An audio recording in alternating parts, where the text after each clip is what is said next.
तीन, ये तीन जो यमदूत आए हैं उनके हाथ में पाश है। पाश का मतलब है रस्सी, और ये रस्सी विशेष प्रकार की रस्सी है, इसे कहते हैं यम पाश।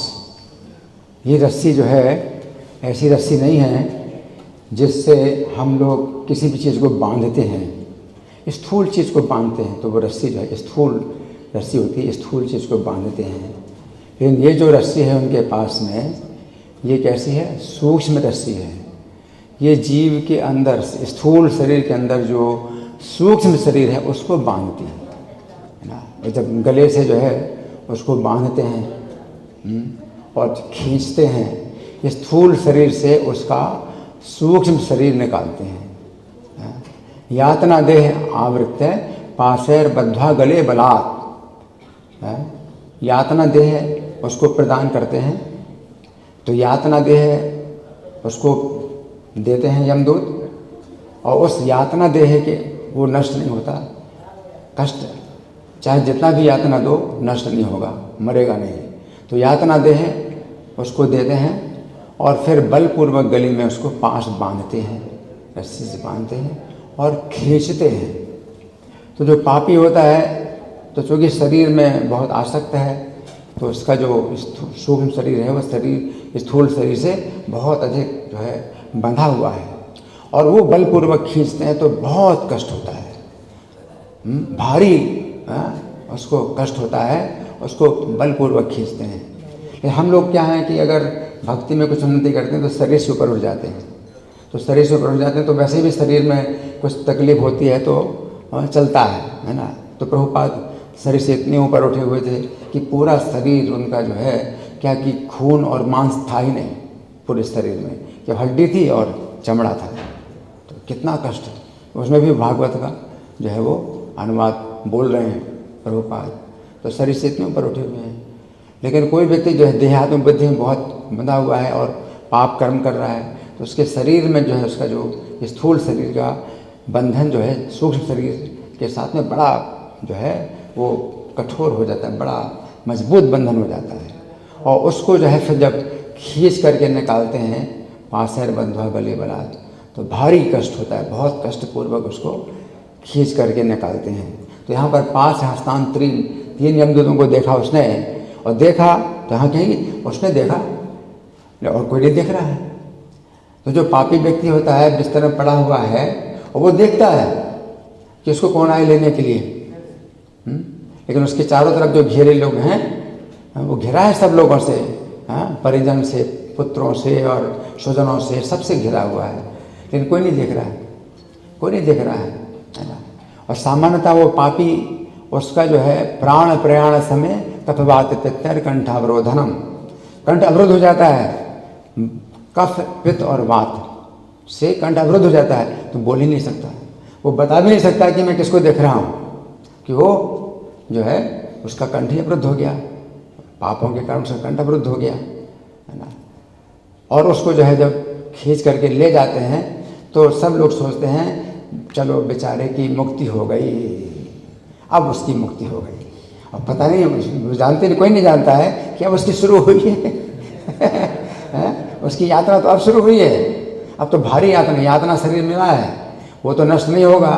उसको जो है गर्म तेल में खोलते हुए तेल में डालते हैं तो भी नष्ट नहीं होता, और भारी यातना भोगता है वो, है ना। तो लोग नहीं देख पाते। लेकिन जो मरीज अस्पताल में होते हैं, पापी तो वो भी हैं, अस्पताल में तो उसके गले को हमेशा साफ करते रहते हैं, नली के द्वारा, वैक्यूम क्लीनर के द्वारा सफाई करते हैं, तो गले में आवाज़ निकलती है। अब गले में आवाज़ निकलती है और वो यमदूतों को देखता भी है तो चिल्लाता है ना। तो जो डॉक्टर लोग हैं उसको जो है कुछ विशेष उसका नाम देते हैं, भाई ये ऐसा होता है, ये तो नॉर्मल है, ये तो नेचुरल है, ऐसा होता है ना। लेकिन वो चिल्लाता है, डर के कारण चिल्लाता है क्योंकि यमदूत उसको दिखाई दे रहे हैं, है ना। लेकिन उसकी जो है बात को जो है डॉक्टर लोग जो है कहते हैं ये तो नेचुरल है, ये तो ऐसा ही होता है। कोई नहीं समझ रहा है कि यमदूत आए हुए हैं, क्योंकि यमदूत उसी को ही दिखाई देते हैं, जो मरने वाला उसी को दिखाई देते, और किसी को नहीं दिखाई देते, है ना। और ऐसी स्थिति में उसके मुख से जो अजामिल के मुख से जो नारायण नाम निकला तो केवल इसी कारण से निकला कि उसने जितना नाम लिया था वो अपराध रहित लिया था, बिना अपराध के नाम लिया था, इसलिए उसके मुख से ये नारायण नाम निकला, है ना। तो अपराध रहित नाम, ये प्रभुपाद ने भी इस बात में मतलब जोड़ दिया है कि अपराध रहित नाम। हम लोग रोज़ 10 अपराध इसीलिए बोलते हैं। तो 10 अपराध अगर हम बोलते हैं तो नाम की जो है मतलब ऐसी महिमा है कि वो अंतकाल में हमारे मुख से आएगा। तो परीक्षित महाराज ने जो प्रश्न किया था, ये पहला अध्याय श्लोक संख्या 6 है कि अधुने महाभाग यथैव नरकान नरहा नानोग्रयात नान्ययान तन्मे व्याख्या तुम अर्हसि। कि जब नरक में जा रहा है कोई व्यक्ति, अब यहाँ तो वो एक ऐसा बिंदु है जहाँ की अब उसको आ गए, यमदूत आ गए लेने के लिए, और आपको कोई नहीं बचा सकता। आप जो है चाहे जितने भी न्यूक्लियर अस्त्र जितने भी हैं, एटम बम है, कुछ भी करें, वो यमदूतों को आप नहीं भगा सकते। बंदूक है, गोली, पिस्तौल, कुछ भी करो, तलवार लो, कुछ भी कर लो, आप उनको कुछ नहीं कर सकते, है ना। पूरी सेना आ जाए, कितनी भी है, आपकी रक्षा नहीं हो सकती। यमदूत आ गए हैं, नानोग्रयात नान्ययान, तो भी ना जाए नरक में, तन्मे व्याख्या तुम, आप मुझे वो बताइए उपाय।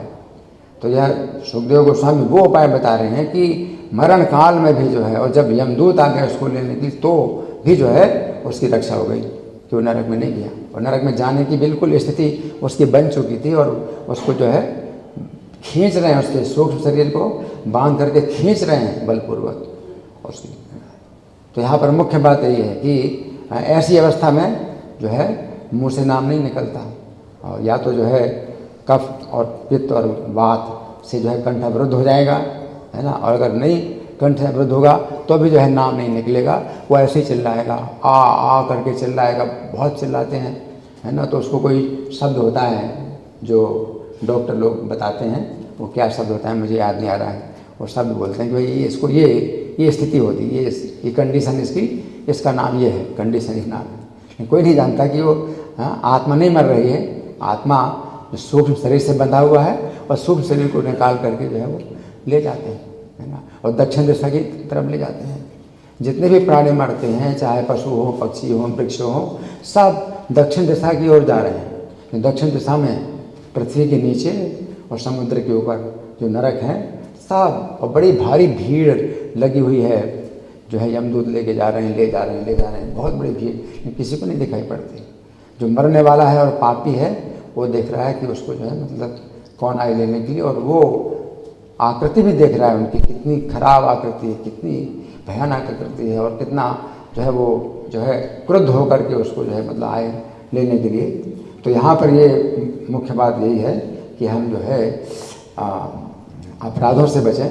अगर अपराध नहीं हुआ है तो ये बड़े सौभाग्य की बात है, अजामिल का अपराध नहीं हुआ था, और वो जो है नाम के बल पर पाप नहीं कर रहा था। अब हम अगर नाम के बल पर पाप करें, भाई अजामिल की हम तो कथा सुनते हैं, अरे उसकी तो रक्षा हो गई, और उसने जितना पाप किया हम तो उतना पाप भी नहीं कर रहे, हम तो थोड़ा सा पाप करते हैं, हो जाए चल जाए, चलता है, थोड़ा बहुत तो चलता है ना। तो जो है अपराध है कि नाम की शक्ति को नष्ट कर देता है ना।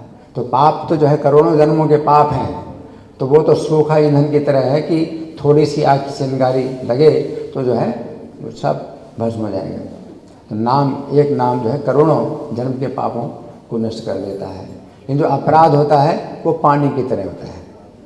जो पाप है वो तो है सूखा, जैसे रुई का ढेर, रुई का पहाड़, सूखा रुई का पहाड़, एक चिंगारी है वो जला के भस्म कर देगी। लेकिन जो अपराध है वो पानी की तरह है। अग्नि जो है, नाम अग्नि है, तो नाम पापों को तो जला सकती है, लेकिन जो अपराध है वो नाम की शक्ति को नष्ट कर देते हैं। तो अपराधों से अगर हम बचते हैं तो पापों की तो कोई बात ही नहीं। तो इसलिए कई शिष्य जो है प्रभुपाद के से, कई शिष्य तो नहीं, कुछ शिष्य अजामिल की कथा सुन करके भी उसने अपराध नहीं किया, तो वो नाम के बल पर पाप नहीं कर रहा था, है ना। तो प्रभुपाद ही जो है हमें अपराध बताते हैं। अगर हम अपराध ना जानें तो अपराध नहीं होगा। अगर हम अपराध नहीं जानते, अजामिल तो अपराध नहीं जानता था, है ना, तो उसने जो है नाम लिया, उसकी रक्षा हो गई। तो हम भी अपराध ना जानते हैं तो प्रभुपाद ही बाधा इसमें है, प्रभुपाद ही बाधक है कि अपराध बताते हैं। तो साहित्य कृष्ण के पास गए कि प्रभुपाद को हम भूल जाएं। प्रभुपाद को भूलने के लिए अगर हम, तो फिर हम जो भी करें, अपने पाप कर्म करें, तो उससे कोई बात नहीं है, अपराध है। लेकिन ये भी अपराध है कि प्रभुपाद को भूलना चाहते हैं तो ये अपराध है। तो ऐसे थोड़ी रक्षा होगी, है ना। तो हमारी किसी प्रकार से रक्षा नहीं हो सकती कि अजामिल की नकल करें हम। हमारे लिए कोई भी जो है उपाय नहीं है कि आप अजामिल की नकल करें। अब तो आपको जो है कठोरता से 4 नियमों का पालन करना है और जो है नाम के अपराधों से बचना है। हम 10 नाम अपराध बोलते हैं तो हमें इसी तरह से हमें रखना है। अजामिल की 1% भी नकल नहीं करनी है कि यानी 1% तो चलेगा। हम तो इतना नाम ले रहे हैं, वो तो कभी अपने पुत्र को बोल रहा था हम तो 16 माला जप कर रहे हैं, तो 20 माला जप कर रहे हैं और थोड़ा बहुत पाप है, चलता रहे, चलेगा तो नहीं है। तो हमें बड़ी कठोरता से बचना है, पापों से बचना है और जो है कभी नहीं सोचना है कि हम अब ऐसे समाज में चले जाएं कि हमें हरे कृष्णा वालों से कोई हमारा संबंध ना रहे, अजामिल की तरह हो जाए। अजामिल का किसी भक्त से संबंध नहीं था, अजामिल की तरह हो जाए, भक्तों हरे कृष्ण भक्तों से भी बिल्कुल दूर हो जाएं और भूल जाएं, हरे कृष्ण वालों को बिल्कुल भूल जाएं, अजामिल की तरह हो जाएं बिल्कुल, तो खूब पाप करें और अच्छा हो जाएगी। नहीं हो सकता। ये विचार भी जो है आपका जो है क्या अपराध बना देगा और नाम की शक्ति जो है खत्म हो जाएगी। इसलिए हमारे लिए अब यही है कि कथा हम जरूर सुनते हैं इसकी और नाम की शक्ति का जो है हम मतलब अनुभव करें कि नाम कितनी शक्ति है, लेकिन इसका जो है हम वो दुरुपयोग नहीं करना, कभी दुरुपयोग नहीं करना कि नाम के बल पर जो है हम कुछ भी करें कि वो तो क्या है, अरे हम तो बड़े भक्त हैं, अजामिल तो भक्त भी नहीं था, तो महापापी था, हम तो महासाधु हैं, हम तो इसलिए हमारा तो चलता है। तो इस तरह से जो है फिर वो रक्षा नहीं होगी। तो बड़ी सूक्ष्म बातें हैं, बहुत सूक्ष्म बातें हैं, तो हमें इन बात पर विचार करना होगा। हरे कृष्ण।